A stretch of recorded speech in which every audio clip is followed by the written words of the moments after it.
रजब ग्रह। आप ये ना सोचें कि वो अगर हम उसके लिए कुर्बान हो रहे हैं तो हमारे लिए कुर्बान नहीं होगा।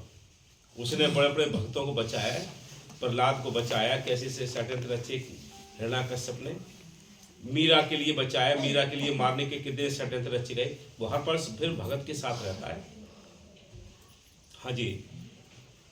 प्रेम प्रेम सब कोई कहे, प्रेम न चीने कोई। हाँ 8 पहर डूबा रहे, प्रेम कहावे सो। हाँ, प्रेम प्रेम तो सभी कहते हैं कि बहुत प्रेम है। ये प्रेम तो एक व्यवहार वाला प्रेम है, लेकिन जो अंदरूनी कुदरती प्रेम आ गया फिर तो मस्ती में डूबा रहता है। तो कोई फर्क नहीं पड़ता कि दुनिया क्या कह रही है, दुनिया क्या कर रही है। किसी ने अपनी दौलत को इकट्ठा करना है तो याद रखो कि फिर तो दुनिया से तोड़नी ही पड़ती है, इससे मुख मोड़ना पड़ता है, ये स्टीयरिंग मोड़ना पड़ेगा।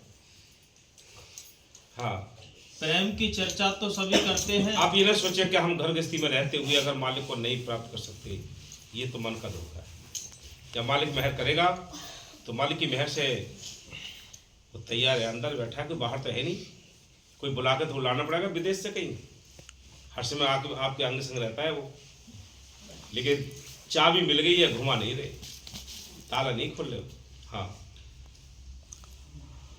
प्रेम की चर्चा तो सभी करते हैं, किंतु प्रेम के वास्तविक स्वरूप को किसी ने भी नहीं पहचाना। हाँ, प्रेम, अब मालिक ने प्रेम तो हमें दे दिया, लेकिन ये प्रेम हमें संसार में लौटा दिया है। अगर इसमें से बचाकर थोड़ा मालिक के लिए कर लेते प्रेम, तो दोनों लोग पर लोग दोनों बन गए होते। अब एक ही काम बनना है हमारा कि दुनिया बन रही है बस, वो भी चंद दिनों के लिए। कुछ समय में ही शरीर छूट जाएगा, सब याद रह जाएंगे फिर बस। हाँ जी। जो 8 पहर अपने प्रीतम मालिक को याद करता है, उसे ही सच्चा प्रेम कहते हैं। प्रीत की निशानी प्रीतम की निरंतर याद है। हाँ, जाल परे प्रीत जाल की देखो, प्रेम की निशानी है ये कि जिसके जुबान पर निरंतर माल की याद आती है, ये समझो। अब ये अवस्था तुमने अपनी बनानी पड़ेगी। कैसे बनाओगे ये तुम जानो। ये बहुत मोस्ट इम्पोर्टेंट है, मतलब ये इतनी ही लाइन कि प्रीत की निशानी निरंतर याद है। अगर निरंतर तुम याद करते हो तो मालिक की तुम पर बहुत बड़ी कृपा है। और साल 6 महीने में तुम्हें याद आता है सत्संग, या 2-1 महीने में अगर सिमरन पर बैठते हो तो याद रखो काल तुम्हारे पीछे पड़ा है। वो नहीं चाहता कि कोई भजन सुना दे, वो नहीं चाहता कि कोई अपने घर चला जाए, क्योंकि उसका घर, अब हम सब यहाँ बैठे हैं, कितनी रौनक है, हम यहाँ से चले जाएंगे रौनक खत्म। तो यहाँ की जो संसार की रौनक है वो रूहों से है। ये रूहें जब तक यहाँ हैं तब तक काल के देश की रौनक है, 84 की रौनक है। और सब अपने देश पहुँच गए तो रौनक कहाँ रहेगी? 84 की जेल खाना ही खत्म हो जाएगा। लेकिन ऐसा होगा नहीं, इनमें से छट छट के जाएंगे, बदले जाएंगे कोई। हाँ जी। जाल परे जल जात वहे तजमीनन को मोहो, रहीमन मछली नीर को तउना छाड़ छो। जाल पड़ता है, जाल पड़ता है, जाल में मछली फंस जाती है, लेकिन पानी मछली को छोड़ देता है।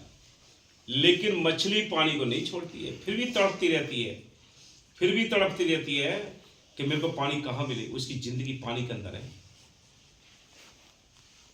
इसी प्रकार संत कहते हैं कि मालिक भी बहुत दयालु है, लेकिन वो बेफिक्र कब है हमसे? हमारे अंदर से याद चली जाती है तो बेफिक्र है।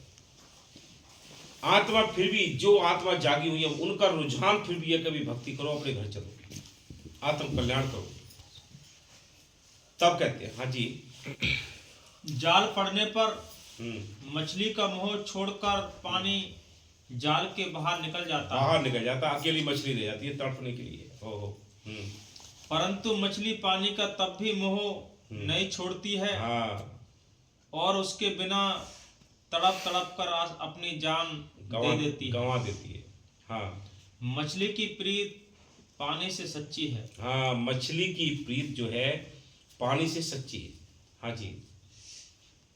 सभी स्वागिन झूले घर घर, पिया अपने को हृदय धधर। ये दुनिया की खटपट है, दुनिया की नफरतें हैं, ये काल है हमारे अंदर डाल रखी। ये खत्म हो जाएं।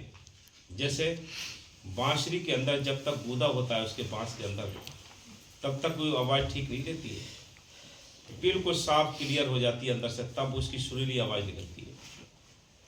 इसी प्रकार हमारे अंदर जो आवाज़ें हैं मालिक की ओर जो चलने की, वो जब ही सही होंगी जब अंदर से हमारी जो गूदा रूपी गंदगी है, काम क्रोध लोभ मोह अहंकार, ये सारे मतलब बवाल भरे पड़े, जब तक ये साफ नहीं होते आवाज़ ठीक नहीं निकलती, सच्ची प्रीत नहीं हो सकती।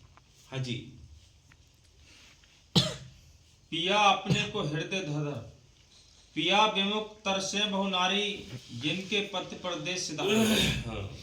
तिनको सावन काला नागा, डस डस खावे लागे आगा। बाहर वर्षा रिमझिम होई, घट में उनके अगन समोई। अगन लगी मानो तनमन फूका, उनके भाव में पड़ गया सूखा। तीज त्योहार कछु नहीं भावे, मन में दुख नहीं हर्ष समावे। पिया बिन सावन कैसा आया, जेठ तपन जस जीव जलाया। है जो सतगुरु के हुक्म में बढ़ते। देखो गुरुमुख तो बाहर से बहुत बन जाते हैं, नाम लाखों करोड़ों लेते हैं, लेकिन सच्चा गुरुमुख वही है जो मालिक के हुक्म में रहता हो। हुक्म की अगर किसी ने हुक्म की बेअदबी की कि भाई संतों ने साथ संगत ने किसी ने हुक्म दिया और उसमें हम चू चला करें, तो भक्त नहीं, फिर मन भक्त है। हाँ जी। गुरुमुख वही है जो सतगुरु के हुक्म में बढ़ते, हुक्म से बाहर ना होवे, और जब तक ऐसा अंग ना होगा तब तक उस पद को भी नहीं पावेगा। यह बात मुश्किल है, पर जो कोई ऐसी होशियारी रखे कि जिसमें सतगुरु राजी होवे वही काम करे, यानी जो सेवा भी करे तो उसमें रजामंदी सतगुरु की मुख रखे। हाँ, कि सेवा हमने करी ये मालिक की मर्जी, मालिक ने दया मेहर की जो सेवा की, अपनी मन मर्जी ना रखे, मालिक की दया मेहर समझे उसमें। हाँ जी। और इतनी हमें कदम कदम पर काल भटकाता है, बहकाता है, याद रखो। ये अगर बात आप समझ गए और इनके चौकीदारी करने लगे तो कुछ समझ जाओगे आप, और चौकीदारी ना की तो याद रखो काल के हवाले हो जाएगी। हाँ। और इतनी पहचान करता रहे कि मेरी सेवा सतगुरु को पसंद है या नहीं। इतने भी कोशिश करते रहे कभी मेरी सेवा पता नहीं मालिक को पसंद है नहीं है। हाँ। या मेरी नाराजगी का ख्याल करके कबूल कर रहे हैं, जो ये समझ में आ जावे कि इसमें सतगुरु को तकलीफ है, सिर्फ मेरी हट से मंजूर कर रहे हैं, तो सेवा को फौरन छोड़मुख बनेगा। और जिसकी ऐसी हालत नहीं है उसको मुनासिब है कि सत्संग नियम से करे और वचन को चित्त से सुने। हमारी आवाज अंग बदलता जाएगा। देखो ये हमारी बॉडी है, कान का स्विच ऑफ हो गया, कान से सुनना बंद, दिमाग स्विच ऑफ हो गया तो इंसानियत खत्म, फिर पागल तो बन के घूमता है, उसके समझ में आती कुछ। ये सब बॉडी हम दूसरे के हवाले है, इसलिए सोचना चाहिए कि भाई जब तक ये स्वस्थ है शरीर, हम सेवा स्मरण खूब कर लें, ज़्यादा से ज़्यादा कर लें। जाना तो ना करने वाले हैं वो भी जाएंगे और करने वाले हैं वो भी जाएंगे, लेकिन आप साथ कुछ लेकर जाओ। हाँ। अहंकार की मैल सब जीवों के हृदय में धरी हुई है। अहंकार सबके अंदर भरा पड़ा है, ये काल का मसाला है अंदर रखा हुआ। ये मसाला जब तक रहेगा तो पता है कभी मसाला तो बहुत तेज होता है, तो इसी प्रकार ये मसाला जब तक नहीं निकलेगा शरीर के अंदर से तब तक इसको ना दीनता आएगी, ना इसके लिए प्रेम आएगा, ना प्रतीत आएगी, जब तक ये खाली नहीं होगा। हाँ। और जब तक यह न जावेगी, हाँ, तब तक परमार्थ नहीं बनेगा। हाँ, परमार्थ नहीं बनेगा, याद रखो। और ये मन हमें भटकाता है, एकांत में जाकर इन वचनों को याद करके थोड़ा विचार करें करो कि भाई ये आज बहुत कौन से वचन थे, आज कौन सा सत्संग था। ये सतगुरु की मेहर से होता है, आप लिए लोगों के लिए तसल्ली दे रहा है सतगुरु, हम तो कुछ जानते भी नहीं, कुछ बोलना भी नहीं जानते, ना हमें इतनी अकल चतुराई है, लेकिन वो सतगुरु समझाता है आपको। जैसे जैसे ग्राहक होते हैं वैसे वैसे वो दवाइयाँ देता है। डिमांड एंड सप्लाई, जैसी मांग होती वैसी पूर्ति करता है। हाँ, तब तक परमार्थ नहीं बनेगा हो। और ये मैल बाहर मुख उपासना से नहीं जा सकती। ये बाहर के कर्मकांडों से ये मैल नहीं जाएगी। ये मैल तो जब जाएगी जब आप संतों के हुक्म में रहें, सिमरन करें, सेवा करें, तब धीरे धीरे कोशिश करें कि ये मैल हम अंदर से निकले। और हम ये कहेंगे अरे इतना तो हम सब कुछ जानते हैं, या हम तो जैसे हैं वैसे ठीक है, तो याद रखो कुछ नहीं है, कुछ भी नहीं है, जीरो। हाँ जी, इस वास्ते लाजिम पड़ा है हाँ कि अंतर्मुख उपासना की जावे और इस उपासना का अंतर्मुख उपासना की जाए, अंदर बेनती करते रहो, स्मरण करते रहो, ना और कोई तरीका नहीं। हाँ जी, पूरे सतगुरु के और कोई नहीं दे सकता है। हाँ, पूरे सतगुरु के अलावा और कोई नहीं देगा। इस वास्ते हर एक जीव परमार्थी को मुनासिब है कि पहले अपने भक्त का पूरा सतगुरु खोजे और पूरा बनेगा। हाँ, इस जीव के सब बैरी हैं, सब बैरी है, कोई मित्र नहीं। कोई मित्र नहीं है, मित्र है तो जी संत है। हाँ, मन जो 3 गुण से मिला हुआ है, वह भी इस जीव को ऐसे देखता है जैसे बिल्ली चूहे के खाने का इरादा रखती है। सिवाय इसके जो जीव काल के हैं और उसका हुक्म तो भी काल उनको दुख देता है। तो भी दुख देता है। गौर दो इन बातों पर, विचार करो भाई। हाँ, इसी तरह सब जीव दुखी रहते हैं, सब जीव दुखी है। पर जो जीव प्रसाद ले आओ भैया, प्रसाद ले आओ, तैयार है? हाँ ले आओ। पर जो जीव सतगुरु के हैं उनके ऊपर सतगुरु की दया है और काल भी उनसे डरता है और उनका सहायक रहता है। इस वास्ते सबको चाहिए कि सतगुरु भगत की शरण लेवें, तो यहाँ भी और वहाँ भी उनका बचाव और रक्षा होगी। जब कोई शख्स, ये विशेष मेहर होती है, आपको ये महसूस हो रहा होगा कि भाई सत्संग कुछ नहीं हुआ है, हमें भी महसूस होता है कि कुछ नहीं हुआ, लेकिन फिर भी टाइम को देखो कि निकल जाता है। तो 2 घंटे हो चुके हैं। ये रस है, ये ऊपर से रस आता है। आपको बहुत बात है तो ऐसी है जो बतानी नहीं चाहिए वो बता देते हैं। आप ये कहेंगे कि अभी तो बैठे ही हैं, अभी तो शुरुआत की है, लेकिन पता नहीं पड़ेगा आपको। 4 घंटे 5 घंटे बैठे रहेंगे, कोई फर्क नहीं पड़ेगा आप लोगों को। एक बार मस्ताना जी के टाइम की बात है कि मस्ताना जी के टाइम ऐसी ठंड का मौसम था, तो बाबा जी तो के वो ज़्यादा बात तो समझ में आती थी, बल्ले बल्ले कर देते थे मस्ताना जी। तो उसके बारे में कहते थे कि भाई वो गैवी ताकत है जो आपको अच्छी तरह लगने की और कोशिश करो, ज़्यादा करने की कोशिश करो, क्योंकि मालिक की मेहर से जब तक हम उस मालिक की रहमत के नीचे नहीं आते तब तक हमें शांति नहीं मिली। उसकी कृपा के नीचे आओ। हाँ, जब कोई शख्स कोई बिल्कुल नालायक निकलते हैं, इसी तरह से जब संत सतगुरु सत्संग जारी फरमाते हैं तो बहुत से जीव अनेक तरह की वासना लेकर आते हैं। जो निर्मल वासना परमार्थ की रखते हैं उनको सतगुरु छांट लेते हैं और बाकी को उम्मीदवार करते हैं, और जो भगवान परमार्थ के हैं वही संतों के सत्संग में ठहरते हैं। बाकी आप ही हट जाते हैं, उनसे वहाँ की झटक नहीं सही जाती, क्योंकि सच्ची और निर्मल चाह परमार्थ की नहीं रखते हैं। इस वास्ते संत भी उन पर जोर नहीं करते हैं।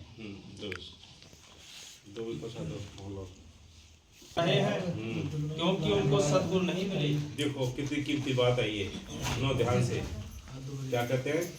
हजारों ब्रह्मा, हजारों गोरख, हाँ, हजारों नाथ और हजारों पैगंबर बताओ तृष्णा की अग्नि में जल रहे हैं। क्योंकि उनको सद्गुरु नहीं मिले, उनको मौके की सद्गुरु नहीं मिले। अगर संत मिल गए होते उनको तो उनका कल्याण हो जाता, क्योंकि उन्होंने भक्ति की थी हटी होगी। जब तुप में बैठ गए तो बैठ ही गए, किसी ने बताया धूल था। कि साहब इतना उन्होंने उसको मालिक को कबूल कर लिया। तो ये सब हठयोगी भक्ति थी, इनसे कुछ नहीं बना। अगर संत मिलते, सदगुरु मौके का मिलता, तब उनको नाम मिलता, तब कल्याण होता। जो आज देवी देवता भी सूक्ष्म लोक में इस मनुष्य जीवन को पाने के लिए तरसते हैं, वो भी सृष्टि को चलाने के कार्य करता है, लेकिन वो भी सोचते हैं कि मनुष्य जीवन हमारे पास होता और हमें मालिक से मिलने का एक मौका मिल गया होता, हम अपना छुटकारा कर लेते। हाँ। और अगर कोई ये सवाल करे कि जब ऐसे बड़े बड़ों को सद्गुरु की पहचान नहीं हुई तो फिर जीव कैसे पहचान सकता है? हाँ। उसका जवाब ये है कि ये सब अपने अहंकार में रहे, इनको सद्गुरु पर निश्चय नहीं आया और इसी सबब से सद्गुरु पर प्रकट नहीं किया, क्योंकि ये रचना के काम के अधिकारी थे और उनसे यही काम लेना मंजूर था। अगर उनको सद्गुरु पर निश्चय आ जाता तो फिर इनसे रचना का काम नहीं हो सकता और दुनिया का बिल्कुल बिगाड़ना भी मंजूर नहीं है। जो जीव की संसारी हैं उनके वास्ते ये लोग पैदा किए गए हैं कि उनकी संभाल करें। उनके लिए सद्गुरु का उपदेश नहीं है और ना वह सद्गुरु के उपदेश को मानेंगे और ना सद्गुरु का भाव उनके चित्त में समावेगा। अब सद्गुरु पुकार कर कहते हैं कि जब ऐसे बड़े बड़े जिनका निश्चय हजारों जीव बांधे हुए हैं 84 के चक्कर और नरक यानी दोजक की आग से ना बचे तो फिर जीव कैसे बचेंगे? पर इस वचन की तृप्ति वही जीव लावेंगे जिनका भाग परमार्थ का है और 84 से छुटकारा होने वाला, जहाँ सच्चे मालिक से मिलने की है और जिनके संसारी वासना अनेक तरह की धसी हुई है, वह सद्गुरु के वचन की तृप्ति नहीं कर सकते।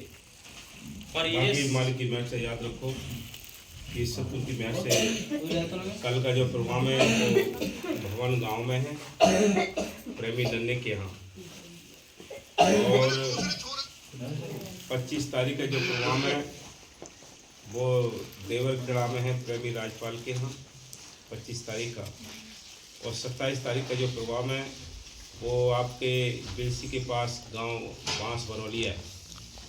29 तारीख के जो प्रोग्राम है वो भवन में ही ब्रजभान के घर है 29 तारीख के लिए। बाकी अब कोई टाइम नहीं है। बाकी 31 और पहली का जो प्रोग्राम है वो भंडारे आश्रम के हैं। उसके बाद आगे के प्रोग्राम रखे जाएंगे। तो मालिक की मेहर से सभी सात्संगत, ये थोड़ा टाइम है अच्छे कि भी अपने आते रहो जाते रहो सत्संग सुनते रहो। जो जो साध मिला सोई दिन ले कि बाकी तो साध धोखे में चले जाएंगे। तो सभी से हाथ जोड़ के विनती है, अब डेरे के जो प्रोग्राम आ रहे हैं उनकी सेवा से मैं साफ सफाई के लिए तैयार रहें और बाकी जो प्रोग्राम है इनको अटेंड करें। धन्यवाद।